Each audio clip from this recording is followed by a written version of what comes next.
So hello and welcome back to my channel students.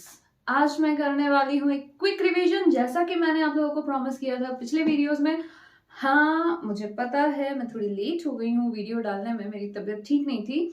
So yep, chapter 6 manufacturing industries का हमें आज quick summary करना है।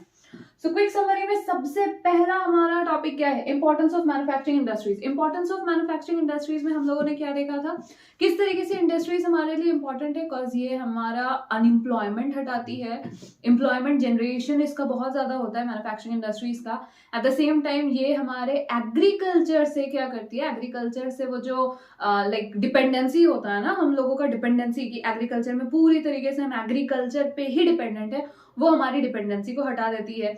हम अब एग्रीकल्चर के अलावा इंडस्ट्रीज में भी जा सकते हैं काम करने के लिए। सो ये काम होता है हमारा। उसके बाद क्या है, एग्रीकल्चर एंड इंडस्ट्रीज, ये तो हो ही गया। एट द सेम टाइम हमारे पास ये बाकी के इंडस्ट्रीज को भी ये हेल्प करती है, ये manufacturing industries. Like it helps tertiary sector और it helps our primary sector as well. Like एक दूसरे के ऊपर डिपेंडेंट है, सारे के सारे इंटरडिपेंडेंट है। तो ये सारी चीजें हम लोगों ने देखी थी। And at the same time हम लोगों ने ये भी कहा था कि जितना अच्छा इंडस्ट्रीज डेवलप होगा उतना ही ज्यादा हम अच्छे से एक्सपोर्ट कर पाएंगे। सो फॉरेन एक्सचेंज भी हमें ये लाकर देती है ये इंडस्ट्रीज। एंड कंट्रीज जितने भी हमारे रॉ मटेरियल्स है उसको हम क्या करते हैं, तो उन्हें हम इंडस्ट्रीज में ही जाके प्रोसेस करते हैं एंड देन फिर हम लोग उसे बेचकर कमाते हैं, प्रॉफिट कमाते हैं। तो ये सारी चीजें थी हम लोगों ने देखी थी। एंड हम लोगों ने, हमें ये भी पता है कि सारे के सारे सेक्टर्स क्या है, तो एक दूसरे पे बहुत ही ज्यादा डिपेंडेंट है। लाइक एग्रीकल्चर को पाइप से लेकर पंप से लेकर हर कुछ चाहिए जो कि हमारे इंडस्ट्रीज में बनाए जाते हैं, चाहे वो फर्टिलाइजर्स हो, पेस्टिसाइड्स हो, एवरीथिंग। एंड हमारे इंडस्ट्रीज को भी एग्रीकल्चरल सामान चाहिए, लाइक कॉटन हो गया, जूट हो गया, शुगर केन हो गया, और भी बहुत सारी चीजें जो भी एग्रो बेस्ड इंडस्ट्रीज, उन सबको एग्रीकल्चरल प्रोडक्ट्स चाहिए। टर्शरी सेक्टर को भी हमारा सेकेंडरी सेक्टर बहुत हद तक हेल्प करता है, लाइक पूरे तरीके से। बिकॉज सेकेंडरी सेक्टर में ही हमारे ऑटोमोबाइल्स एंड ऑल ये सारे के सारे मैन्युफैक्चर होते हैं एंड फिर उन्हें बेचे जाते हैं। सो उन लाइक वो सारे काम में आते हैं, ट्रांसपोर्टेशन के काम में आते हैं। सो ये सारी चीजें हो गई। ये तो था importance of are like manufacturing industries. फिर हम लोगों ने देखा था जीडीपी में कंट्रीब्यूशन कितना है, तो धीरे धीरे धीरे धीरे जीडीपी कंट्रीब्यूशन बढ़ता ही जा रहा है लाइक मैन्युफैक्चरिंग इंडस्ट्रीज का, क्योंकि ये इंडस्ट्री क्या है, ये सारे के सारे इंडस्ट्रीज और तेजी से बढ़ रहे हैं। हमारा डेवलपिंग कंट्री है, तो डेवलपिंग कंट्री डेवलप कब होगा, जब हमारा secondary sector and tertiary sector बहुत ज्यादा अच्छे से काम करेगा। सो इस वजह से हमारे यहाँ पर contribution of like industry to the national economy क्या होता है, वो बढ़ते जाता है। एक जनरल आइडिया ये है। इंडस्ट्रियल लोकेशन, इंडस्ट्रियल लोकेशन देखो बहुत ज्यादा इंपॉर्टेंट टॉपिक है जो कि हर एक इंडस्ट्री में हम लोगों को जरूरी है। इंडस्ट्रियल लोकेशन वो कैसे है कि इंडस्ट्रियल लोकेशन जो टॉपिक है उसी के ऊपर बेस्ड है हमारा बाकी का सारा इंडस्ट्रीज वाला जो टॉपिक। सो इंडस्ट्रियल लोकेशन में हम लोगों को रॉ मटेरियल्स चाहिए, हमें ऐसे जगह पर अपने इंडस्ट्रीज को कोई भी इंडस्ट्री, खुद को मान लो एंटरप्रेन्योर, सीधा सीधी कोई भी चीज को समझने का ना सबसे इजीएस्ट तरीका ये होता है कि खुद को मान लो। आप खुद को मान लो कि आप एंटरप्रेन्योर हो, so you would be able to do whatever you want, like you would be able to understand the topic.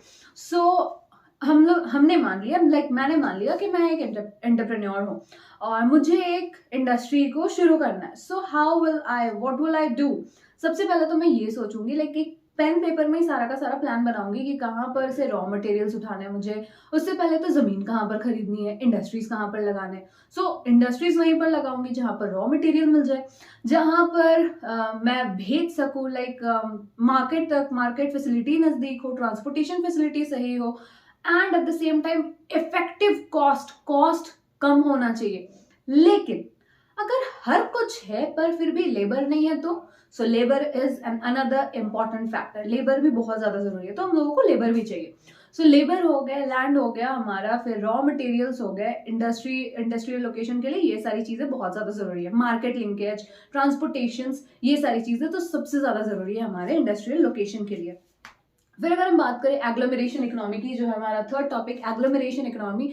So agglomeration economy में क्या होता है, एक अर्बन सेंटर जहां पर हमें बैंकिंग मिल जाती है, इंश्योरेंस फैसिलिटीज मिल जाते हैं एंड एवरीथिंग, लाइक हम लोन ले सकते हैं, हमें मार्केट नजदीक हो जाता है। वहां पर क्या होता है ना कि इंडस्ट्रीज उन सारे जगहों पर ज्यादा सेटअप होना चाहते हैं जहां पर हमें banking facility, like loan facility हो, चाहे एडवांस्ड जितने भी सारे फैसिलिटीज हमें चाहिए फाइनेंशियल तरीके से, हमें लॉयर्स चाहिए होंगे, लॉयर्स ऑब्वियसली लॉयर चाहिए होगा क्योंकि अगर लीगली कहीं पर फंस गए तो फिर हमें लॉयर ही बचा सकता है। एंड हमें मार्केट तो चाहिए ही, बिना मार्केट के हम अपना सामान कहाँ बेचेंगे। तो ये सारी चीजें जहां पर हम लोगों को मिल जाती है वहां पर बाकी के सारे इंडस्ट्रीज भी आकर सेटअप होना चाहते हैं। तो दिस इज एग्लोमरेशन इकोनॉमी। फिर अगर हम बात करें इंडस्ट्री मार्केट लिंकेज की, सो इंडस्ट्री मार्केट लिंकेज देखो यहाँ पर in the pre independence period most manufacturing industries कहाँ पर, प्री इंडिपेंडेंस से पहले ज्यादातर जो मैन्युफैक्चरिंग इंडस्ट्रीज थे वो कहाँ पर सेटअप किए गए थे, तो वो मुंबई, कोलकाता, गुजरात, ये सारे जगहों पर, लाइक चेन्नई वेन्नई, इन सारे जगहों पर ज्यादा, लाइक मुंबई, कोलकाता, चेन्नई, ये सारे जगहों पर ज्यादा इंडस्ट्रीज को लगाया गया था। क्यों लगाया गया था? क्योंकि यहाँ पर पोर्ट्स थे, बड़े बड़े सी पोर्ट्स थे। अब सी पोर्ट्स के जरिए हैवी मशीनरीज बाहर से यहाँ लाना बहुत ही ज्यादा इजी था। हमारे ब्रिटिशर्स यहाँ पर सामान लेकर आते थे, रॉ मटेरियल यहाँ से भेजते थे, कॉटन वाले इंडस्ट्री में हम लोगों ने पढ़ा है। ये बहुत ही ज्यादा इजी हो जाता उन लोगों के लिए कि वो हैवी जो सामान है वो वाटरवेज के जरिए ले आ सके, because waterways is the cheapest way, we all know that, like waterways and railways ये दोनों सबसे सस्ते होते हैं। इनके जरिए हम लोग लेकर आते थे अपना सामान एंड यहाँ से बेचते भी थे। सो दिस इज वाई ज्यादातर इंडस्ट्रीज इन सारे जगहों पर थे।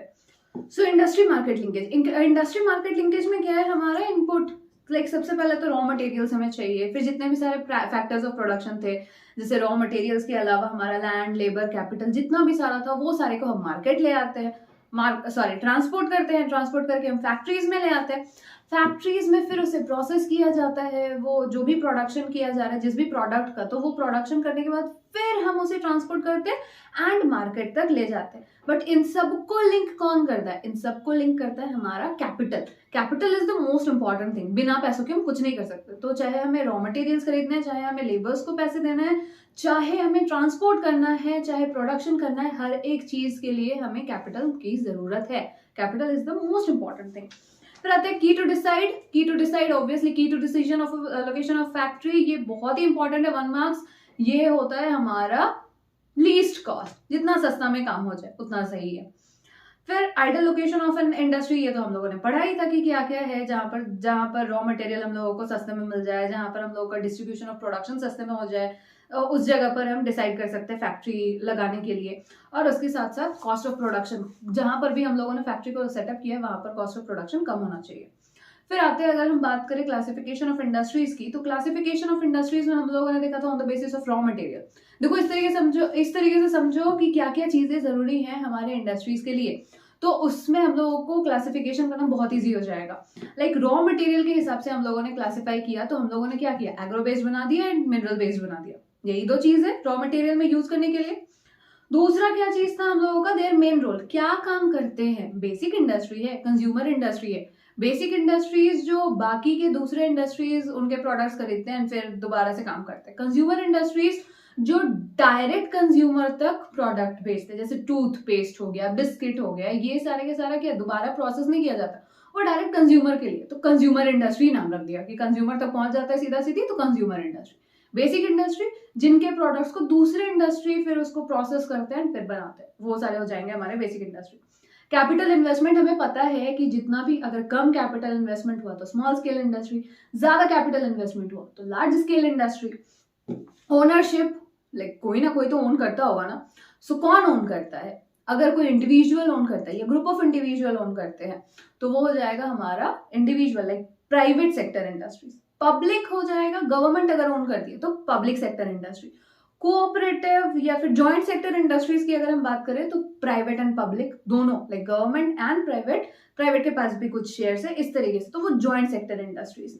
कोऑपरेटिव सेक्टर इंडस्ट्रीज में होगा जो कोऑपरेट करते हैं, चाहे वो लेबर्स हो गए, लेबर्स भी काम करने में मदद करते हैं, जो मदद करते हैं वो लोग, तो चाहे वो मिल्क वाले जितने भी हैं, सुधा डेयरी एंड ऑल, ये सारे के सारे, तो वो सारे रॉ मटेरियल प्रोवाइडर्स, ये सारे हो जाते हैं हमारे कोऑपरेटिव सेक्टर।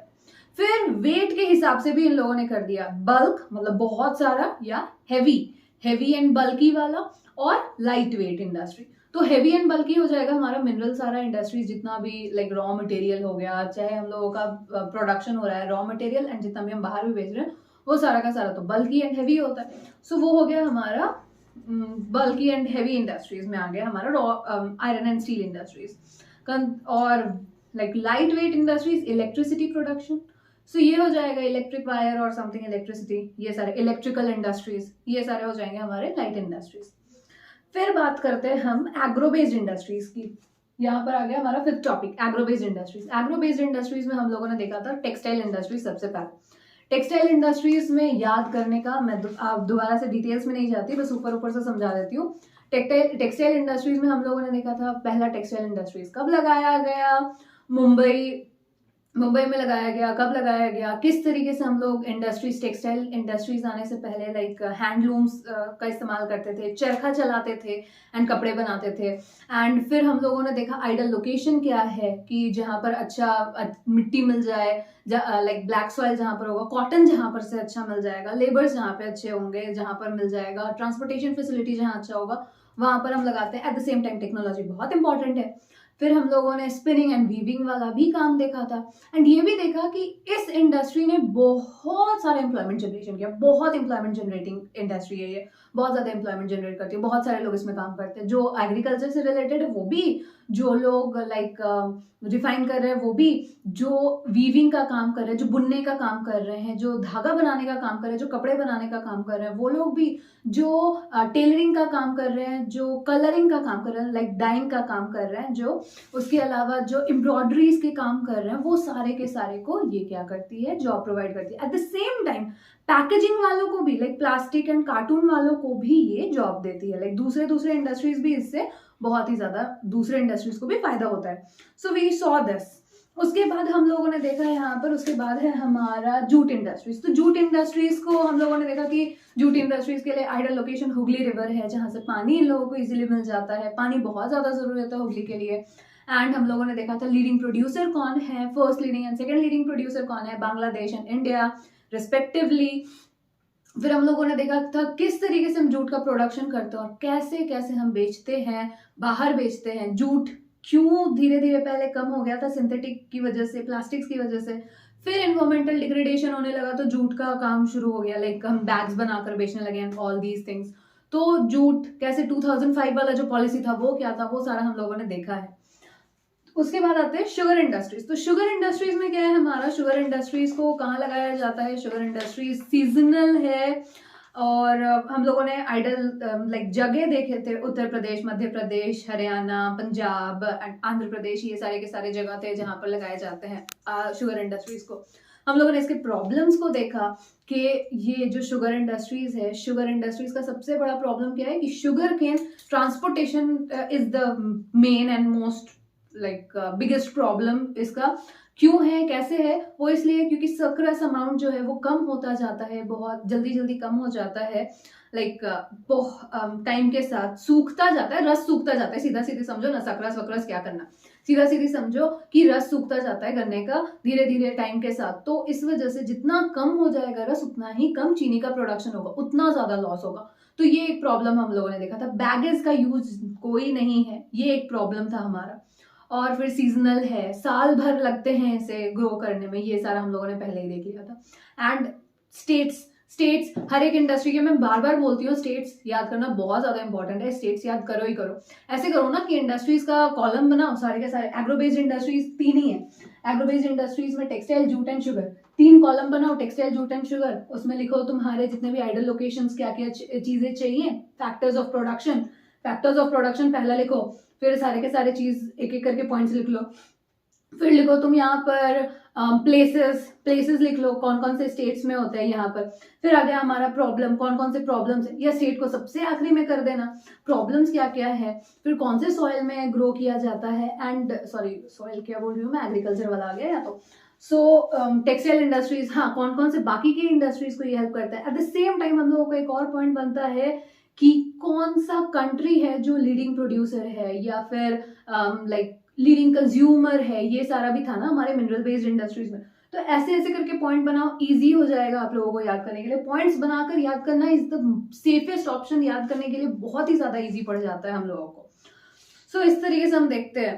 फिर आ जाता है mineral based industries. Mineral based industries में आता है हमारा सबसे पहला क्या, आयरन एंड स्टील इंडस्ट्रीज।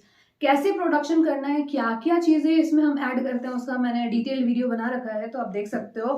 यहाँ पर क्या है 4:2:1 का रेशियो, लाइक मैग्नीज और जितना भी सारा चीजें हैं, iron, coking coal and limestone, ये सारी चीजों को हम 4:2:1 के रेशियो में लगाते हैं। फिर कैसे हम ब्लास्ट फर्नेस से आयरन को निकालते हैं, प्रोसेस करते हैं हम स्पॉन्ज आयरन, जो डायरेक्टली एक्सट्रैक्टेड आयरन होते हैं उसे हम स्पॉन्ज आयरन कहते हैं। ब्लास्ट फर्नेस में हम निकालते हैं, फिर उसे पिग आयरन में मोल्ड किया जाता है। लाइक पहले उसके जितने भी इम्प्योरिटीज हम क्लियर कर सकते हैं उसे करते हैं, फिर पिग मोल्ड्स में करके पिग आयरन बनाते हैं, छोटे छोटे वो ब्लॉक्स बनाकर उसे फिर से रिफाइन किया जाता है एंड देन उसे शेप करके जैसे जैसे जगहों पर इजीली ताकि हम पहुंचा सके बाकी के सारे इंडस्ट्रीज तक, वैसे उसे शेपिंग किया जाता है। सो ये सारी चीजें हम लोगों ने देखी थी और हम लोगों ने देखा था चाइना एंड इंडिया किस तरीके से लीडिंग प्रोड्यूसर है एंड कंज्यूमर्स भी है, और कैसे ये आयरन एंड स्टील इंडस्ट्रीज हम लोगों को बहुत ही ज्यादा हम लोगों को दिखाता है कि हम लोग बहुत ही तेजी से क्या कर रहे हैं, तो बहुत ही तेजी से आगे बढ़ रहे हैं। फिर उसके साथ साथ हम लोगों ने इसके कुछ ड्रॉबैक्स भी देखे थे, तो वो ड्रॉबैक्स तो जरूर लिखना, प्रॉब्लम्स, इंडस्ट्रीज जब आप लिख रहे हो, इंडस्ट्रीज को आप क्लासिफाई कर रहे हो, तो problems is very important, problems लिखना ही लिखना। High cost and limited ability of coking coal, availability of coking coal था यहाँ पर, लोअर प्रोडक्टिविटी ऑफ लेबर्स थे, इरेगुलर सप्लाई ऑफ एनर्जी। मैं आप लोगों को क्यों डिफरेंशिएट करके लिखने के बारे में बता रही हूँ, इसका सबसे बड़ा रीजन ये है ना कि आप अगर डिफरेंशिएट करोगे तो आपको समझ में आ जाएगा कौन कौन से पॉइंट्स मिलते जुलते हैं और कौन कौन से पॉइंट्स अलग है। लाइक प्रॉब्लम्स भी बहुत सारे प्रॉब्लम्स देखोगे, कुछ कुछ मिलते जुलते हैं, तो ये सारा आप लोगों को इजी हो जाएगा याद करने के लिए। आप एक इंडस्ट्रीज का प्रॉब्लम दूसरे इंडस्ट्री में चिपका सकते हो। लाइक आपको याद रहना चाहिए कौन से दो इंडस्ट्रीज मिलते जुलते हैं। सो इस हिसाब से, इस वजह से मैं आप लोगों को बोल रही हूँ डिफरेंशिएट करके याद करो, it would be very very much helpful for you. फिर आगे आते हैं हम एल्युमिनियम स्मेल्टिंग, कैसे हम बॉक्साइट से एल्युमिनियम्स को निकालते हैं, कैसे ये सब्सटीट्यूट है, आयरन एंड स्टील का सब्सटीट्यूट है। लाइक वायर बनाते हैं हम, फिर लाइक जितने भी सारे क्या बोल सकते हैं हम, आयरन एंड स्टील के जगह पर हम इसे यूज करते हैं। बर्तन बनाने के काम में आता है यार, राइट, बर्तन सोच रही थी मैं, बर्तन दिमाग में नहीं आ रहा था। सो बर्तन बनाने के काम में आता है एंड बहुत सारी चीजें हैं इसकी जो हमें हेल्प करती है एल्युमिनियम, क्योंकि ये हैवी नहीं है, ये हल्का है और एट द सेम टाइम ये स्ट्रॉन्ग भी है, तो हल्का भी है स्ट्रॉन्ग भी है, that's why it's very helpful for us.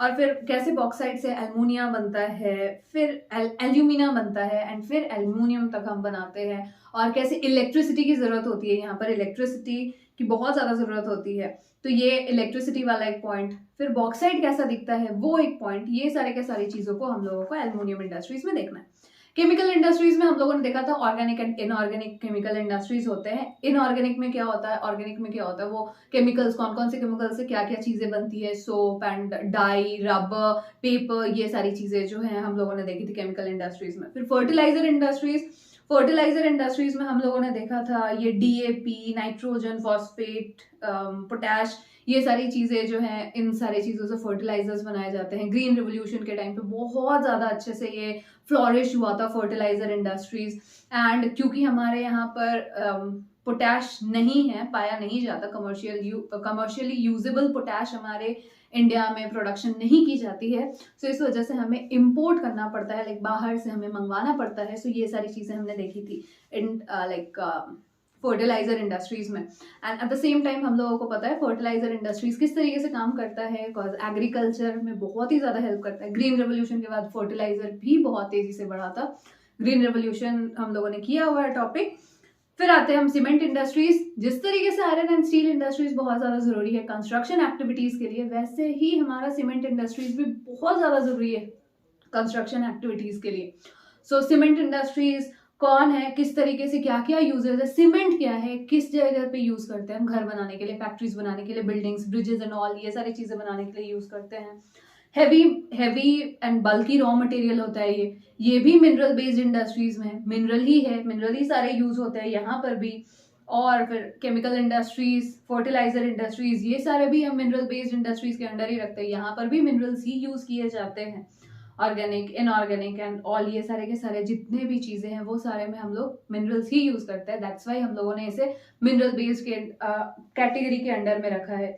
फिर हम लोगों ने देखा कि पहला सीमेंट प्लांट जो है वो चेन्नई में 1904 में सेटअप किया गया था, और इंडिपेंडेंस के बाद ये इंडस्ट्री बहुत ज़्यादा एक्सपैंड हो गया और ये जो हम लोगों ने प्राइस डिकंट्रोल किया हुआ था, लाइक कोई कंट्रोल नहीं था, जिसकी वजह से ये बहुत ही तेज़ी से आगे बढ़ा। और एक्सपोर्ट करने में भी हम लोग बहुत ही अच्छे से बाहर एक्सपोर्ट भी करते थे। गल्फ कंट्रीज जहाँ पर सीमेंट नहीं मिलता वहाँ पर हम लाइक एक्सपोर्ट भी कर देते और अपना जो प्रोडक्शन है, अपना जो काम है, उससे भी हम पूरा कर लेते हैं।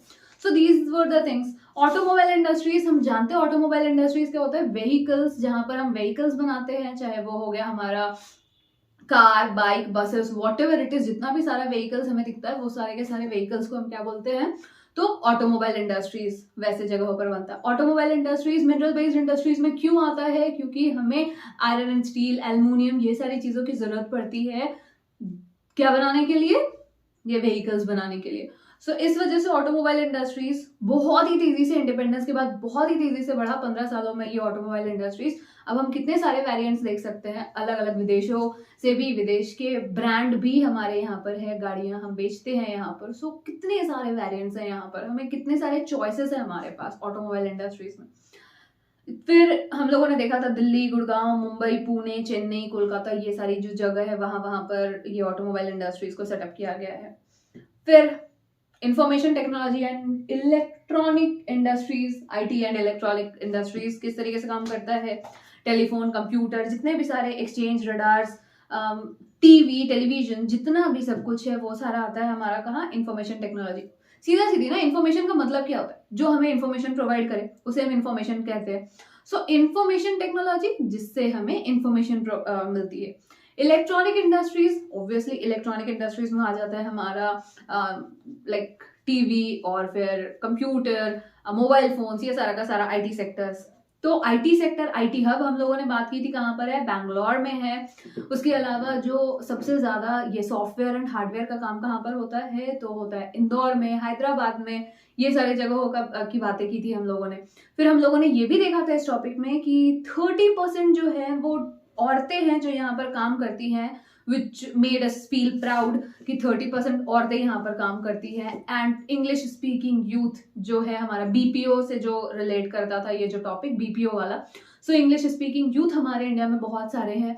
सो दैट्स वाई क्या होता है कि हम इजीली दूसरे कंट्री से भी हम बात कर सकते हैं, हम कांटेक्ट कर सकते हैं। सो दिस इज हाउ हमारा ये जो इंफॉर्मेशन टेक्नोलॉजी इंडस्ट्री है वो बहुत तेजी से बढ़ गया है। Industrial pollution and environmental degradation, इतना सारा कुछ अच्छा होगा तो कुछ ना कुछ तो बुरा होना ही है।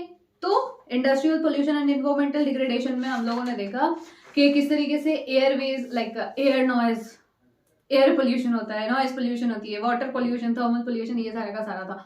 एयर पोल्यूशन, वो जो स्मोक, कार्बन मोनोऑक्साइड की वजह से हमें लाइक हम लोगों के लंग्स में प्रॉब्लम होती है, वो डस्ट जोड़ता है। दिल्ली में जो लोग रहते हैं वो लोग वाकिफ होंगे इस चीज से कि कितना ज्यादा पोल्यूशन होता है वहां पर। And at the same time अगर हम बात करें pollution, acid rain air pollution की वजह से होती है, जिसकी वजह से कितने कितने मॉन्यूमेंट्स बर्बाद हो जाते हैं, लाइक खराब हो जाती है। हमारे पानी, अगर हम बात करें एनिमल्स की, उन लोगों को भी बहुत ज्यादा परेशानी होती है। डस्ट क्या होता है, डस्ट का एक लेयर पूरा बैठ जाता है प्लांट्स में और पानियों में, तो जिसकी वजह से हम लोगों को भी तकलीफ होती है। सो ये, और कहाँ से कौन कौन से जगह थे, कौन कौन से इंडस्ट्रीज थे रिस्पॉन्सिबल, वो सारे देखो। रिस्पॉन्सिबल इंडस्ट्रीज बिल्कुल याद करना, अलग से पॉइंट बनाकर कि smelting plants, burning of fossil fuels और स्मॉल फैक्ट्रीज या केमिकल एंड पेपर फैक्ट्रीज, फिर ब्रिक्स बनाने वाले, ईंट बनाने वाले जो फैक्ट्रीज होते हैं वो सारे, लाइक भट्टी जो होती है वो सारे, ये सारे जगहों पर बहुत ज्यादा पोल्यूशन, एयर पोल्यूशन करता है। वाटर पोल्यूशन, जो भी हम लोग केमिकल, जो टेक्सटाइल इंडस्ट्री से, डाइंग इंडस्ट्री से, जितने भी सारे केमिकल डायरेक्ट बिना कोई फिल्टर के डायरेक्ट हम रिवर्स में छोड़ देते हैं, वो होता है हमारा वाटर पोल्यूशन, जिसकी वजह से हम लोगों को भी लाइक तकलीफ होती है, हमें भी डिजीजेस होते हैं, क्योंकि वही पानी फिर आता है हमारे पास सप्लाई वाटर के हिसाब से एंड हमें पीना पड़ता है उसी पानी को। सो वो एक हमारा प्रॉब्लम, इंसानों का प्रॉब्लम। मैरिन लाइफ ऑब्वियसली बहुत ज्यादा परेशान होता है, मैरिन लाइफ, मछलियों को परेशानी होती है केमिकल्स की वजह से। फिर अगर हम बात करें थर्मल पोल्यूशन की, थर्मल पोल्यूशन सीधा सीधी गर्म पानी छोड़ दिया जाता है रिवर्स में, बस सिंपल। गर्म पानी हम जब रिवर्स में ऐसे ही बिना ट्रीट किए, बिना ठंडा किए डायरेक्ट डाल देते हैं, तो उसको हम कहते हैं थर्मल पोल्यूशन। तो थर्मल प्लांट से, थर्मल पावर प्लांट से इसे लाइक पानियों में डाल दिया जाता है बिना कोई रिफाइन किए, बिना कुछ काम किए। तो ये बिना कोई ठंडा वंडा किए, न्यूक्लियर फैक्ट्रीज जो है उन सब से भी क्या क्या चीजें होती है, कैंसर हो सकता है, मिसकैरेजेस हो सकते हैं, एक्वेटिक लाइफ बहुत ज्यादा परेशान होता है, बहुत ज्यादा डिस्टर्ब होता है। और कौन कौन से जगह थे वेस्ट लाइक उसके अलावा हम लोगों को बोला था कि soil and water pollution are closely related. कैसे रिलेटेड, इसी टॉपिक में हम लोगों को बताया था soil and water pollution are closely related. How कि हम जब जमीन पे भी अगर हम ऐसे ही डाल देते हैं, डंप कर देते हैं कुछ कचरा, अगर हम डंप कर देते हैं तो वो क्या होता है, बारिश के पानी के साथ वो रीस कर अंदर चला जाता है, ग्राउंड वाटर को हमारा गंदा कर देता है। सो ग्राउंड वाटर को गंदा कर देता है एंड दैट इज हाउ जब हमें पानी पीना होता है, ग्राउंड वाटर को हम जब यूज करते हैं तो फिर हमें वो भी गंदा मिलता है। सो वाटर पोल्यूशन हो गया यहाँ से। फिर बात करते हैं नॉइज पोल्यूशन की। तो जहां पर भी बहुत तेज आवाज आती है तो वो है नॉइज पोल्यूशन, चाहे वो गाड़ियों की आवाज हो, ट्रैफिक में फंसे हो, हॉर्न की आवाज आ रही है। उसके अलावा चाहे आप अगर कहीं बहुत जोर जोर से गाने बज रहे हैं या जनरेटर की आवाज आ रही है, वो सारा हो जाता है हमारा नॉइज पोल्यूशन, जिसकी वजह से या तो हम मतलब बहरे भी हो सकते हैं, लोग बहरे हो जाते हैं, या हार्ट बीट तेज हो जाती है, ब्लड प्रेशर बढ़ जाता है, बहुत ज्यादा नर्वसनेस होता है, एंग्जाइटी होती है। ये सारी की सारी चीजें होती है हमें नॉइज पोल्यूशन से। कंट्रोल ऑफ इन्वायरमेंटल डिग्रेडेशन, ये लास्ट सेकंड टॉपिक है, कंट्रोल ऑफ इन्वायरमेंटल डिग्रेडेशन, कैसे हम बचा सकते हैं, कैसे हम कम कर सकते हैं। एयर पोल्यूशन, चिमनीज बनाओ, बड़े बड़े चिमनीज बनाओ, वहां पर फिल्टर्स लगाओ सो दैट एयर पोल्यूशन कम हो, पहला चीज। दूसरा, उसके अलावा एयर पोल्यूशन कैसे कम किया जा सकता है, जहां पर हम कोल यूज करते हैं जलाने के लिए, वहां पर हम ऑयल या गैस का इस्तेमाल कर सकते हैं ताकि पोल्यूशन कम हो, स्मोक कम निकले। फिर बात करते हैं, अगर हम वाटर पोल्यूशन की बात करें तो वाटर पोल्यूशन वो जब भी हम केमिकल्स या कोई भी चीज को, कोई भी कचरे को, गंदा पानी को अगर हम डालते हैं फ्रेश वाटर में, रिवर्स में, तो उसको पहले ट्रीट करना पड़ेगा। ट्रीट करके अच्छे से लाइक 2-3 बार करके अच्छे से उसको, जो भी हम लोगों ने कहा था ना यहाँ पर, लाइक पानी, गर्म पानी अगर है तो उसे ठंडा करो, थर्मल जो पोल्यूशन था वो वाला ठंडा करो। फिर प्राइमरी ट्रीटमेंट मैकेनिकल मीन्स के जरिए से सही से ट्रीट किया जाए। फिर बायोलॉजिकल प्रोसेस, उसमें केमिकल वेमिकल डालो। फिर टर्शरी में दोनों के दोनों, बायोलॉजिकल, केमिकल एंड सेडिमेंट्री भी होता है बहुत समय की, अगर कचरा वचड़ा है तो वो नीचे बैठ जाए, पहले वेट करो नीचे बैठने का, देन फिर पानी को निकालो। वो सारी चीजें, बड़े बड़े मशीन्स लगते हैं उनको करने के लिए, इन सारे पानी को साफ करने के लिए एंड यूज किया जाता है। फिर यहाँ पर बताया गया था कि रेन वाटर हार्वेस्टिंग किया जाना बहुत ज्यादा अच्छा होगा। रेन वाटर हार्वेस्ट, अगर हम पानी बचाएंगे, वो जो बारिश की पानी होती है उसे अगर हम बचा लेते हैं, वो हमारे लिए बहुत ज्यादा यूजफुल हो जाता है। एक रेन वाटर हार्वेस्टिंग था।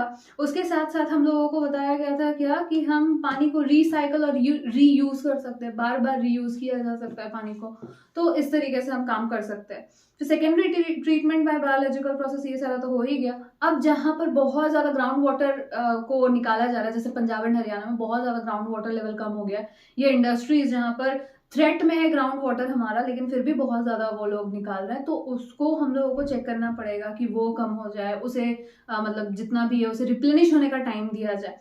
अब हम पानी निकाल रहे हैं लेकिन पानी भरा ही नहीं जा रहा है। लाइक सोचो ऐसा कोई सिचुएशन कि एक बड़ा सा बाल्टी है, जब नहाने गए हो और बड़ा सा बाल्टी है और उसमें आप मग से पानी निकाले जा रहे हो एंड बहुत ही धीरे बूंद बूंद करके पानी गिर रहा है। तो ये सोचो जब तक में भरेगा बाल्टी, उससे पहले आप खाली कर चुके होगे, मतलब भरने का टाइम ही नहीं है। भरेगा और फिर बहुत टाइम लग जाएगा भरने में, क्योंकि बूंद बूंद पानी आ रही है ना, पतला सा, बहुत ही धीरे, बहुत ही स्लो प्रेशर में पानी आ रहा है एंड हम ज्यादा तेजी से पानी निकाल रहे हैं। सो इस तरीके से अगर हम पानी निकालें तो क्या होगा, वो जल्दी पानी खत्म हो जाएगा। पहले पानी खत्म होगा, उसके बाद वो अपना टाइम लेगा, फिर तो आपको वेट करना ही पड़ेगा। आखिर फिर तो हमें वेट करना ही पड़ेगा, जब तक वो रिप्लेनिश नहीं हो जाता, पानी भर नहीं जाता, तब तक तो वेट करना ही पड़ेगा। तो उससे अच्छा है कि अभी वेट कर लेना, थोड़ा कम आराम से पानी निकाले। तो ये हो गया हमारा यहाँ पर पानी का harvesting, rain water harvesting. Smoke कैसे हम बचा सकते हैं, ये तो था ही। नॉइज पोल्यूशन से हम कैसे बच सकते हैं, नॉइज पोल्यूशन से हम बच सकते हैं कि ईयरपॉड्स एंड ईयरफोन्स यूज करने की जगह पर अगर हम जनरेटर्स में साइलेंसर लगा दे तो यूज किया जा सकता है। ड्रिलर्स में अब इतने ज्यादा ड्रिलिंग मशीन्स एंड ऑल ये सारे हैं, वो सारे में अगर हम साइलेंसर लगा दे, जो कि हम कर सकते हैं, तो क्या होगा, हमारे लिए नॉइज पोल्यूशन कम हो जाएगा। सो इससे लोगों को परेशानी भी नहीं होगी। NTPC shows the way. NTPC क्या करता है, मॉनिटर करता है हर जगह पर। ऐश मैनेजमेंट हो गया, वेस्ट वाटर मैनेजमेंट, ये कोशिश करता है कि हर कचरे, हर बुरे चीज से वो अच्छा और ज्यादा सही कर सके, रिसाइकल कर सके। एनटीपीसी का यही काम है। जहां जहां पर एनटीपीसी लगाया जाता है वो एनवायरमेंट के मॉनिटर करता है एनवायरमेंट को, कि पेड़ पौधे सही से लगे हुए हैं या नहीं, हर एक जगह पर ग्रीनरी होनी चाहिए, इन्वायरमेंट सही से होना चाहिए हमारा, and each and everything. NTPC का यही काम है, मॉनिटर करते रहता है। सारा का सारा डाटा इनके पास होता है, एनटीपीसी के पास। So this was your whole chapter, जो कि मैंने कोशिश किया है कि मैं जितने शॉर्ट में हो सके समझा सकूं। डिटेल्ड वीडियोस देखने के लिए मैंने सारे के सारे टॉपिक्स को डिटेल में समझाया है अपने पिछले वीडियोस में। प्लीज जाके देख लेना उसको, और अच्छा लगे तो लाइक शेयर एंड सब्सक्राइब कर देना। That's all for today. Thank you very much. So yeah, thank you.